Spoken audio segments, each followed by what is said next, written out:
I know that with someone like Darius here, he puts out videos. Is that How do you know Darius? I know Darius.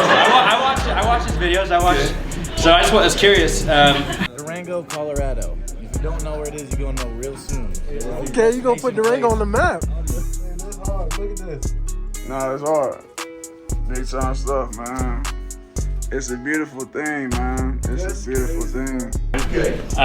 Out of respect for you and my admiration, after you were hired, bought glasses that you like to wear, so I'm going to wear them right now when I ask this question. Hold on. One thing you ain't gonna do is you ain't gonna up me. Let's go see. He's been awesome so far. Thank you. You're the first hire from the video, right? It takes a minute. You know where you from? Virginia, Florida, mix. My parents are military, so a little bit all over. Ain't nothing wrong with that. Oh, absolutely. That means you got a heck of a work ethic. You're gonna be on that. Absolutely. They put me in the military, so I had to get that too. It's done so far. Stay going on back there, baby. Oh, yeah, watch him. How we doing today? We're doing good. Yeah, of course.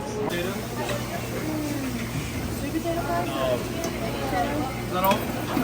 Yes, sir. That's good. Okay. What are we working with today, gang? We're working with the steak, the greens, the wings. Let's see if it's good. So I know what you want to hear and what you want to hear will give me a tremendous advantage over some other recruiters amongst our wonderful college game of football. So I love it, but it's fascinating, the questions you're asking, and I consistently try to inform our players as well as our coaches, as well as our staff, on all those intangibles that you proposed. Thank you. Thank you. Okay. Out of respect for you and my admiration, after you were hired, bought glasses that you like to wear, so I'm going to wear them right now when I ask this question. Hold on. One thing you ain't gonna do is you ain't gonna up me. Let's go see. Come on, so they can see us together. Come on. Okay, all right. You can ask this question up here. We look like twins. Okay, let's go. Just wanted to ask, how We are so stupid, aren't we? have your marketing, how has it changed since you were a player and now as a coach? And I know that with someone like Darius here, he puts out videos. Is that How do you know Darius? I know Darius. I watch his videos. Okay. So I just was curious, how much does that impact recruitment and just marketing in general? Okay, question number one, it impacts recruitment tremendously because every recruit, you contact them through this. All you wonderful students of this institution, this is your lifeline. The punishment to you is not really cutting off your credit card, it's cutting off your phone. Okay, why do I know that? I got 5 kids. That's the punishment, that's the discipline. So saying that, everyone wants that kind of attention and that focus.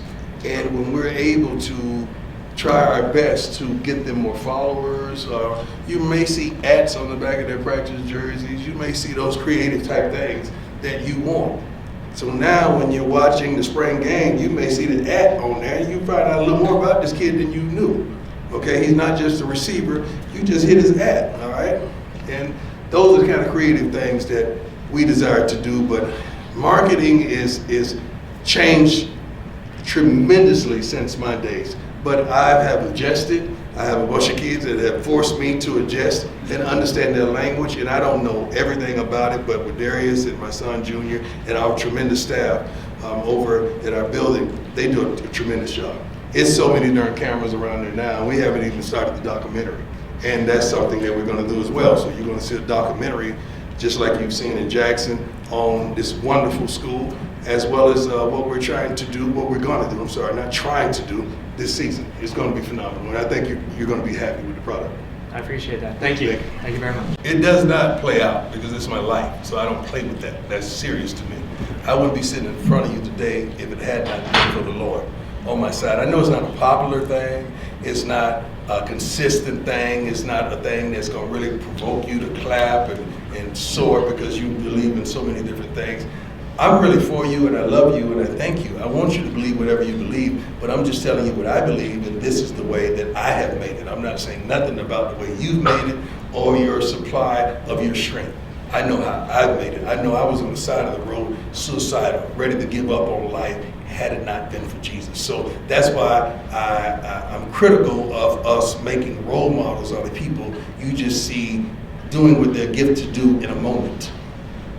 That's not your role model, okay? That may be a model playing a role, but that's not your role model. Your mother, your father, your grandparents, or whoever's responsible for getting you by, getting you through, giving you encouraging words, or even disciplining you a little bit, but those are the models that you want to clap for and you want to adhere to. We're not that. We're something that has a tremendous gift, that have just manifested their gift, that perfected their gift, that you get to see for 2 hours or 3 hours on a darn weekend. How can you follow me and that's all you see me? That's not a role model. That's a model playing a role. So my faith is everything to me. Again, I know it's not popular. I know it's not the thing to do in some of these instances, but it is what it is. And I'm not going to deny the Lord for nobody, okay? Because I know what it has meant to my life and what God has done for me personally. I wouldn't be in front of you today had it not been for the Lord on my side.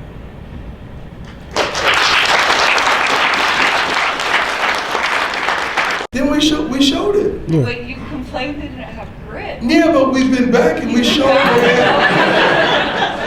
where they have prime grits on the menu, and we ate and we had a wonderful time. And the hospitality is second to none. Mainly the hospitality is what I like, is what I adore. So Are we. they an A+ now? It's hard to give someone an A+. If I give you an A+, you have no room to grow. Where we go from there? Yeah.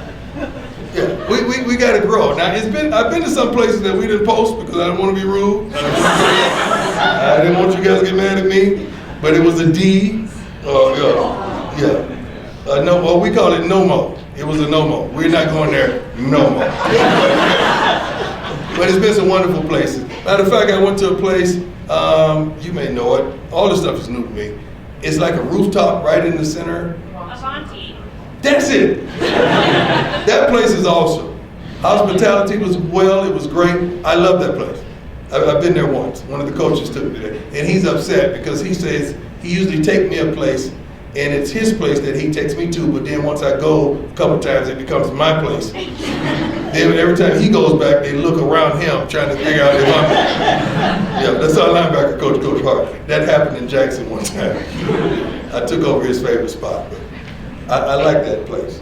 I'm trying to find another like chill spot, like good food, kind of southern cooking.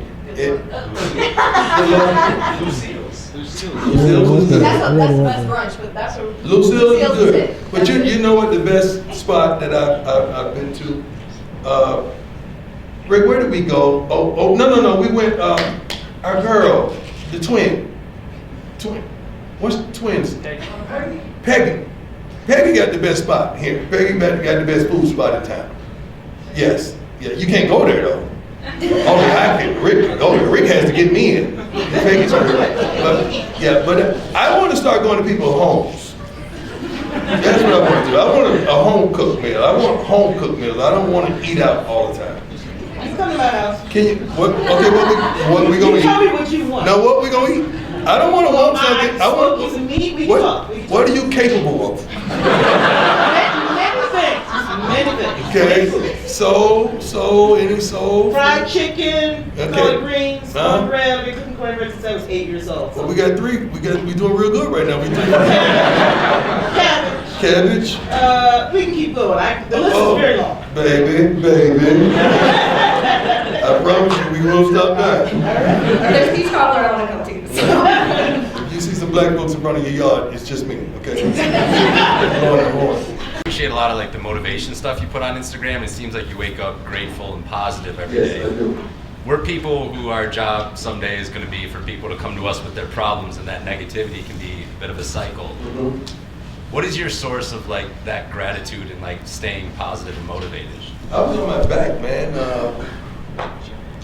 About a year, I think a year and a half or a year and a few months with these blood clots. You gotta understand, I pride myself on being healthy and looking the part. I mean, and looking good, feeling good, you know the quote.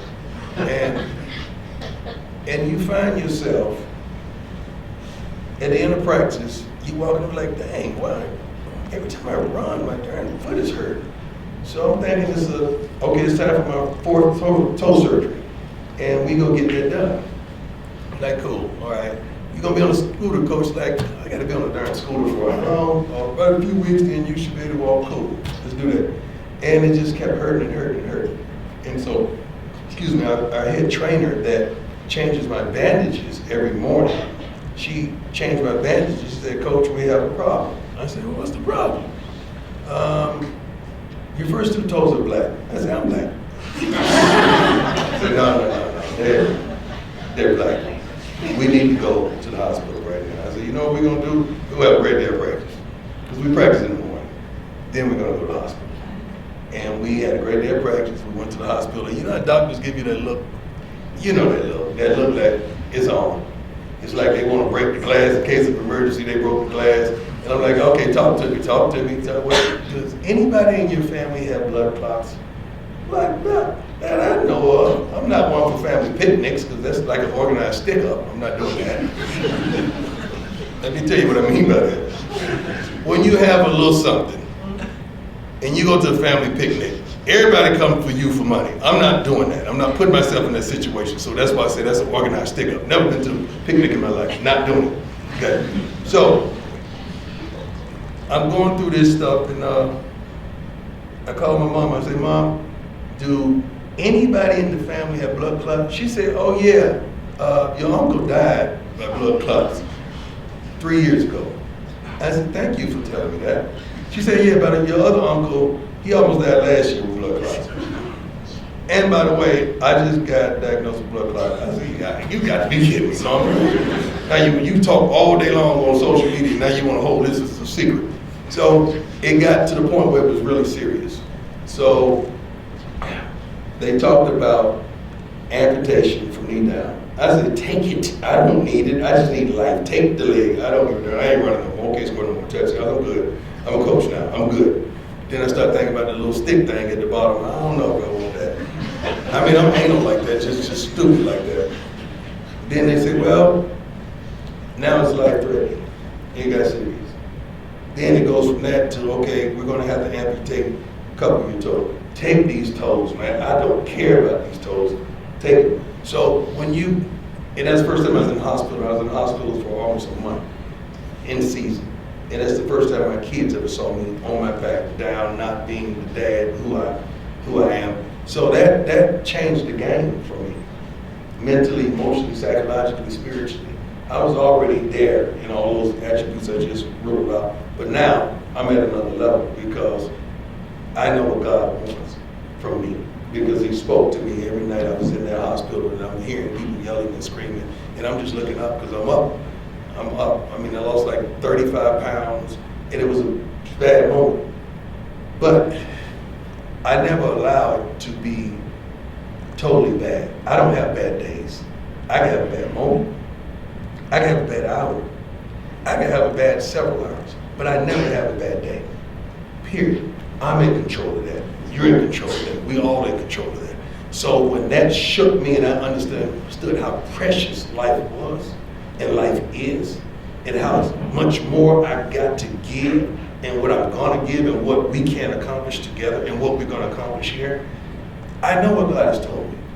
I know we're going to win. I'm a winner. That's what I do. So it's just a matter of time. So that's why I attacked today with every darn thing I got because I almost didn't have tomorrow. That's the same reason.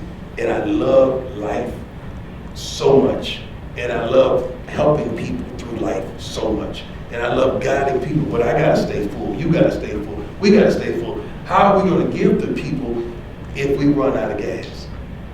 So we gotta constantly read, encourage, and motivate, and put things in us so that when somebody wants something from us, take excerpts or something from us, we're not depleted. It's like you gotta put money in the bank so your funds won't be depleted. So I do that with life and my spirituality. I gotta keep stuff inside so that I'm never depleted. So it takes a lot to get up here, and I don't prepare for this stuff. This is me. I don't even want to hear no questions before we come in. I don't want to hear nothing. This is me. This ain't made up. This is really inside of me that I'm regurgitating from you, that I put this in me a long time ago. So I love life. Ain't nothing can get me off where I'm headed and where I'm going.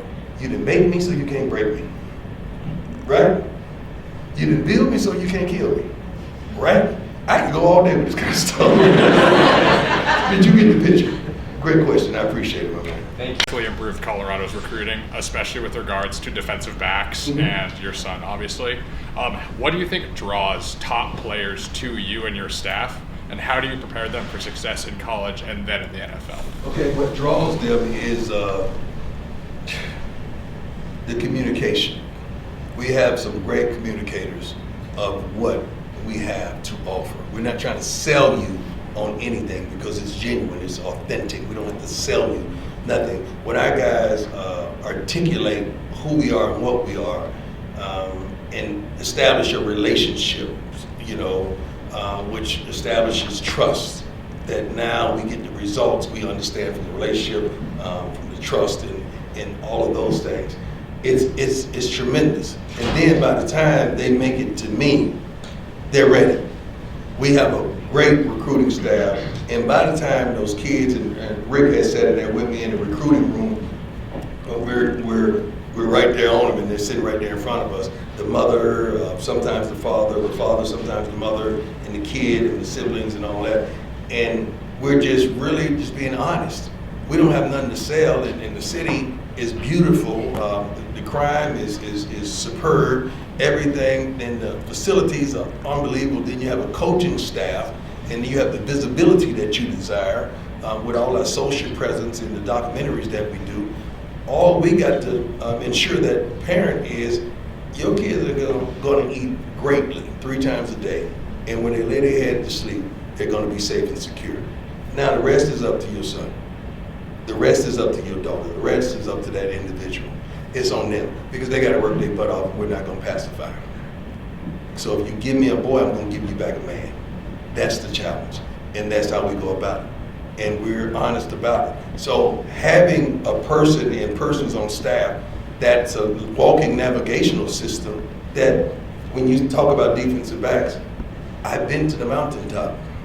Matter of fact, I am on Mount Rushmore of defensive back. So I've been there. I can show you and guide you how to get there because I've been there and done that and articulated it, and I know how to do what you want to do. So we just pull from experiences, and we have a tremendous staff on board. And once they get here and see all of this and meet all of you amongst town, it's a wrap. It's over. And that's how it's been. And we're just getting started, my man, trust me. I think I'm a good human being. Now, I got some stuff to me that I would love to change, and I'm working on me as we speak.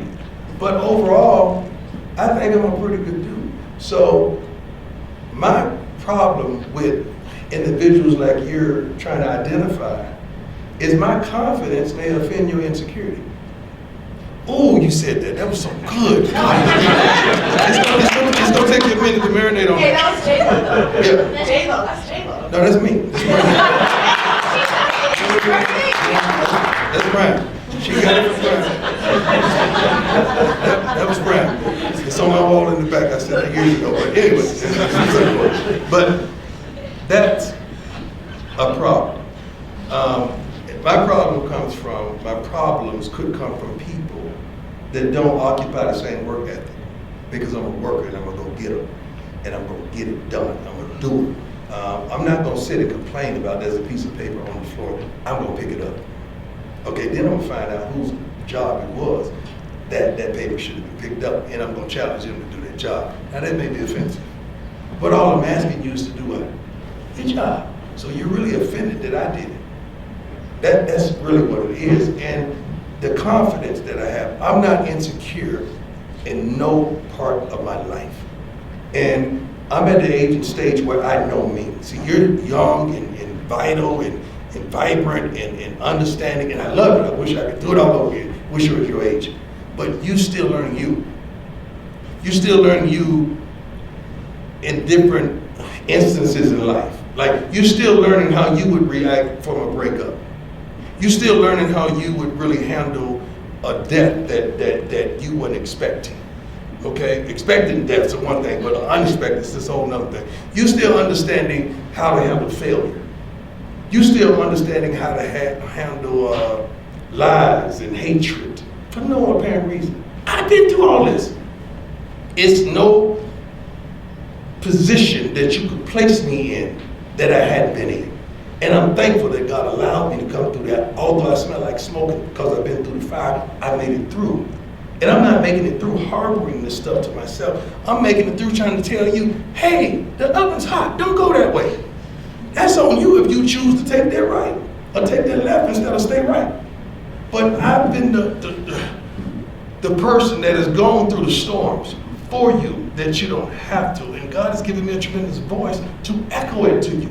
It's up to you to listen, to hear. You can be stubborn all you want and not adhere to the voice. Your parents' voice, your roommate's voice, your teacher's voice, your counselor's voice, whoever voice that is that has been appointed to you. Sooner or later, you gotta listen. And life gives you so many different signs and wonders that you don't adhere to. It's funny how just getting from here back to the football complex, there's a stop sign here, we have to take it right there, there's a red light there that you red, green, and yellow, but we can adhere to that. But when life throws us these same signs that you don't want to take those paths. When it's on yellow, but you don't want to slow down. Okay? When it's on red, you don't want to stop. When it's on green, it's time for you to go, but you're idle because you're still heartbroken over this Tom, Dick, and Harry that you shouldn't have been in with anyway. Your roommates, all your girlfriends told you he ain't no good, but you had to see for yourself that he ain't no good, okay? So we got to listen to those signs, and we got to see those signs. But the perception you have of me is not the way I see me. So I don't give a darn what you think, what you say, because I know me. So, and I want you to get to that confidence. They can say it's egotistical, they can say it's arrogant, they can say all they want. But as long as you know you and you happy with the person that you see in the mirror every day, I'm talking about that person without the mascara. You know, that person without the beard, that person that is really you. As long as you're happy with that, God, who cares what they say? Because they're gonna talk regardless. That's why we're us. You don't get but one you. Take advantage of every opportunity you got to just dominate that one you. You don't get but one chance. And I'm not messing mine up. I got a tremendous opportunity right here in Boulder, Colorado. I'm gonna dominate and Dougie with this thing when I dominate, all right? Here, two things. We're from Florida. My husband's from Gainesville. He said he'll be happy to cook you barbecue food anytime. Number two, it's a two-part question. Are you still friends with MC Hammer? Hammer's my guy. Okay. What are the chances of getting him to come to Folsom Field and play Can't Touch This? We got a whole list of young rappers that's trying to get here right now. You have no idea the request that we have. Who was there yesterday, Darius? Not rapper, the social media. I don't know if you guys. Lou Young. Some of you guys follow you. Impersonator, yeah. You follow you? Lou was there yesterday. The brother said, oh, no, Lou is unbelievable. He's hilarious. Social media influencer, played football for Georgia Tech back in the day, and he stopped by. He imitates everybody, and he imitates me, and he thinks he has me down, and he imitated me in front of me, which was ironic.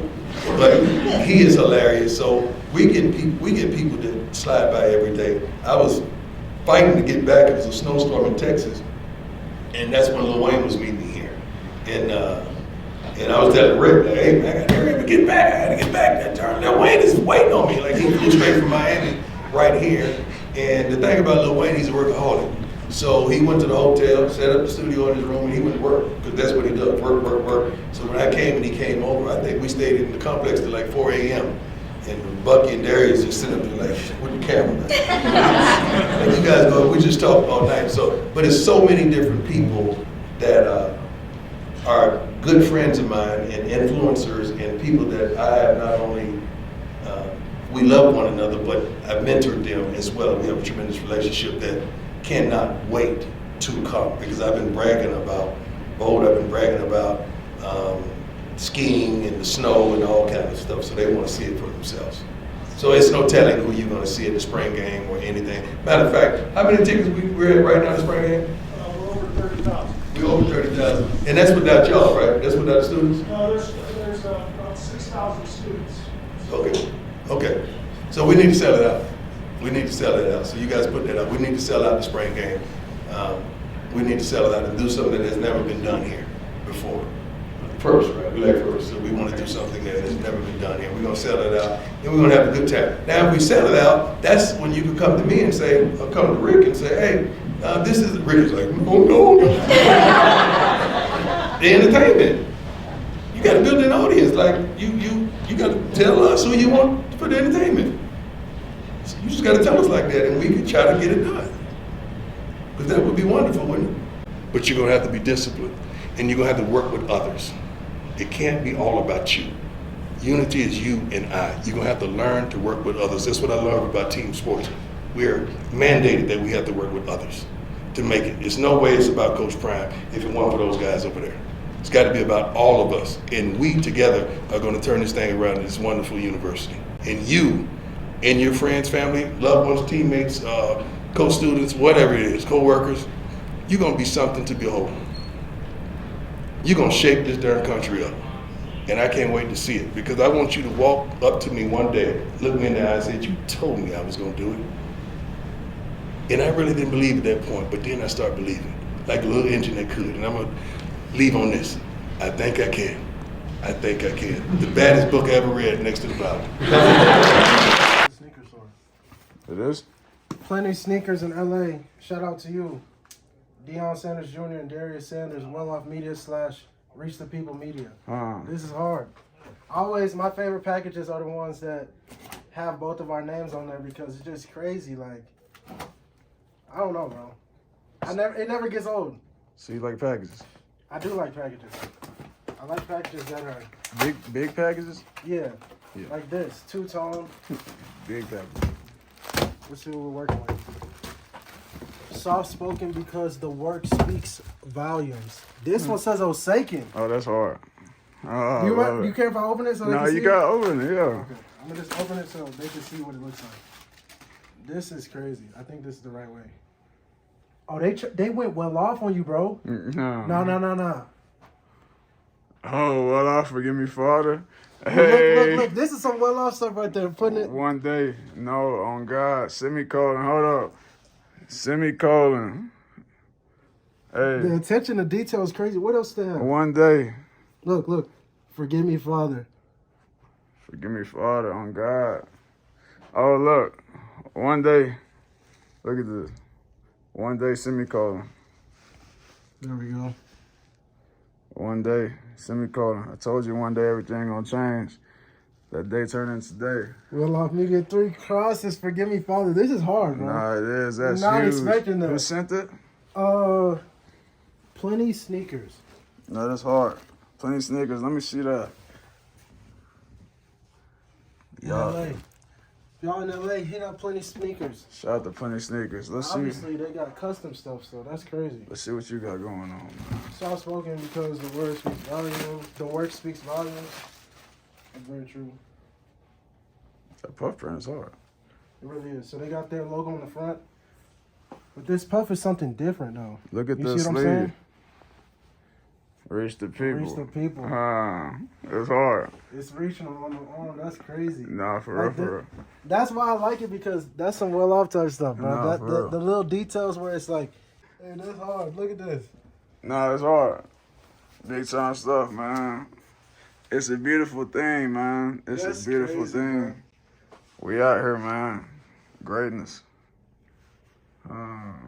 You think you're winning? Don't give accolades. When we give accolades. Okay, JB. So, JB, so did you wrestle before? Yes or no? Answer the question. Hey, let's keep it silent, man. Let's just see the match. Okay, cool. So we got Ben. We got returning champion in the locker room right here. Ben Finessa. Yes, sir. He's the newcomer who's challenging for the belt. Jeremiah Brown. Okay. Ben Finessa from Pueblo, Colorado. Nope. He did not just say. Wait, why'd you say? Brown from Tallahassee. But what does that mean? Why'd you say Pueblo? Is that like? Is that a diss? Is that a diss, That is a Ben? diss. That is the worst place. That is the worst place in Colorado. Much better place. Where I am from a phenomenal. where are you from? Durango, Colorado. If you don't know where it is, you're gonna know real soon. Okay, you gonna put Durango on the map. It's like Dallas, Fort Worth. All you pretentious people, I ain't from Dallas, I'm from Fort Worth. It's an extremely beautiful place in Colorado. Is there beautiful women there? There is beautiful women there too. There's most definitely some beautiful women in Durango. Why you say no? There is not. You gotta introduce yourself too, bro. You play quarterback. From Highland Ranch, Colorado. It's Yes, sir. Not Durango, man. Okay, let's go. No. When's the match? You let me know when. Tomorrow. How much you weigh? About 225 right now. Okay. What do you win? 205. That's pretty solid. An explosive and violent. Here's what we'll do then. 205. Hey. We can go though. Tomorrow, I say 11 o'clock. We're gonna be in workouts at 11 o'clock. Yeah, 11:30. Coach, you should pull them out of workouts so they can wrestle. No, we'll be out there. Yeah, hey, no, there's a mat. We'll go over to the rec center. There's a mat. Oh yeah, you're right. There's There actually, everything. no, yeah, there is. That I forgot. There is That'd wrestling be fun. here. Let's do Let it. us set you up. Let us do it. So tomorrow, He ducking. He hey, hella hey, ducking. I'll roll. Ooh, JB, stop playing with him. Why you looking away, JB? If y'all didn't know, TJ's birthday was the other day. Happy birthday, TJ. Okay. How old did you turn, TJ? 11. So did you get 11 butt whoopings? I was always good. You should. 11 punches. You gonna get 11 punches after the camera turns off. Just know that. Take a seat. Take a seat, brother. We have a lot to discuss. 11 punches by who? I'm about to show you the new car I'm finna get. Update. We got Big Josh in the building. Where you been at, bro? You been working? Working, man. Working hard. Trying to get this together so we can go win some. What's your been like top objectives for this week? Like what you been really focusing on? Getting the playbook together, getting the freshman right, getting all our crew no more. What you mean by getting the freshman right? Like what are you doing You with see them? him right there? He don't know nothing. Nothing. So I'm trying to get him right, get him on the same page as everybody else. My little man right here been helping me, my dog. Nah, he really is a coach though. You feel me? So that's what we've been on.